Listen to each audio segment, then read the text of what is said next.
Sa mga idol, so ayan, ang ganda ng view natin ngayon dito. Dito yan sa Balgonahe ng Orchard Hotel mga idol. So mapapansin nyo, sa likod lang natin ng SM, tapos sa harap nyo yung Burnham Park. Kasi ayan, halos malalapit ng lahat mga idol. Sobrang solid. Pakita ko sa inyo yung loob.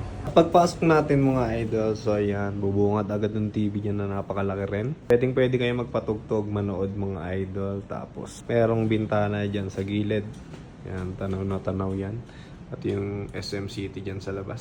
So yan, may mga upuan at lamesa dyan mga idol. Tapos ito mga idol, meron dyang 2 beds. Ito mga idol, malapit naman sa pinto. Ayan, meron dyang tasa, tapos initan ng tubig. Tapos may kasama na rin coffee. Siyempre yung water, tissue. Tapos meron din dyang mini rep mga idol.